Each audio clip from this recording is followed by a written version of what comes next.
Kees Vriend, voor velen een nieuwe naam. Ja, aangenaam kennismaken. Hoop ik tenminste dat het een aangename kennismaking wordt. Ja. Ja, want vertel eens over jezelf. Wat heb je in het verleden gedaan en wat ben je nu aan het doen? Ik ben de afgelopen jaren heel druk geweest met allemaal theaterproducties, jeugdtheaterproducties, familie, muzikale theaterproducties. Tot het moment kwam dat ik dacht dat het hoogst tijd werd om te gaan maken waar ik zelf het allergelukkigst van word. Namelijk een hele mooie Nederlandstalige muziek-cd. Ja, we zijn heel lang op zoek geweest naar in welk hokje dat nou weer wel of niet past. We hebben het zelf uiteindelijk popfolk genoemd. Het is akoestische, eerlijke, echte muziek, echte instrumenten, goede muzikanten die het ingespeeld hebben, die een mooie sound maken die past bij nu. Was die sound er al of is het een nieuwe sound? Ja, je hoopt natuurlijk altijd dat je de eerste bent die deze sound gaat maken.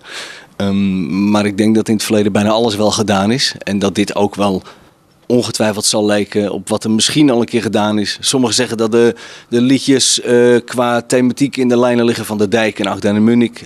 Sommigen zeggen dat de muziek lijkt op wat Glenn Hansard en Mumford & Sons gedaan hebben.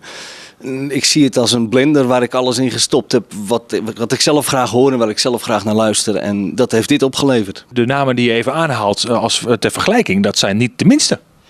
Nee, daar heb jij ook weer gelijk in. Maar ja, om nou met namen aan te komen die nog helemaal niemand wat zegt, dan komen we nog niet zo heel veel verder natuurlijk. Dus ik hoop dat het die kant op gaat en dat mensen het erin herkennen. En dat de mensen die daarvan houden ook zeggen, ja, dit staat me aan. Op een gegeven moment was ik een tijdje met hele andere projecten bezig en waren de opnames voor deze EP, die waren op zich al bijna klaar.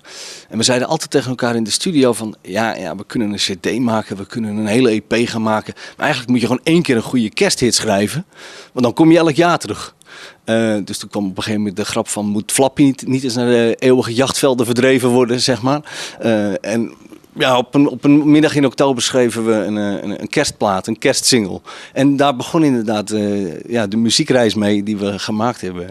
Jou met Kerstmis.